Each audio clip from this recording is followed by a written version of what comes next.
आज के इस वीडियो में हम बात करने वाले हैं कि कब हमारे साथ अच्छा होता है और कब हमारे साथ बुरा होता है। अगर आप भी ये सब जानना चाहते हो तो वीडियो के अंत तक बने रहना। एक बार की बात है, एक राजा तलवारबाजी कर रहा था तो अचानक से उसके अंगुली में कट लग गया।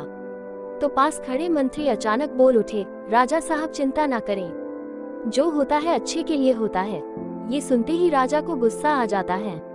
राजा उस मंत्री को कारागृह में बंद करने का आदेश दे देता है और बोलता है इसको फांसी पर चढ़ा दिया जाए। ये सुनकर मंत्री घबरा गया। उसने राजा से निवेदन किया, महाराज, मैंने आपके यहाँ इतने वर्षों तक काम किया है, क्या आप मेरी अंतिम इच्छा पूरी नहीं करेंगे? राजा बोला, ठीक है, बताओ क्या है तुम्हारी अंतिम इच्छा? मंत्री बोला, कृपया मुझे 10 दिन का समय दीजिए, उसके बाद आप मुझे जो चाहे वो सजा दे दीजिए। राजा ने उसकी अंतिम इच्छा मान ली। राजा दूसरे दिन अपने सैनिकों के साथ जंगल में शिकार पर निकला।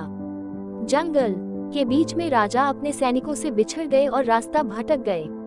रास्ता ढूंढते हुए राजा वनवासियों के बीच पहुंच गए, जो बलि देने के लिए किसी को ढूंढ रहे थे।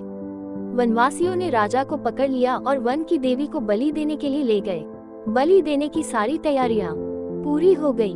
जैसे ही राजा को बलि देने के स्थान पर ले जाया गया, वहां खड़े बुजुर्ग की नजर राजा की खंडित अंगुली पर पड़ी। उसने आवाज लगाई कि ये तो खंडित है, इसकी बलि नहीं दी जा सकती। तो वनवासियों ने राजा को छोड़ दिया।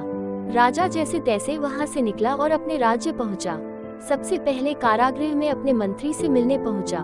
राजा ने मंत्री से कहा, आपने सही कहा था, अगर मेरी अंगुली नहीं कटी होती तो मैं जिंदा नहीं होता, यानी जो होता है वो अच्छे के लिए होता है। राजा ने फिर पूछा, मेरा तो फायदा हुआ, लेकिन आपका कैसे फायदा हुआ? मैंने तो आपको सजा दी।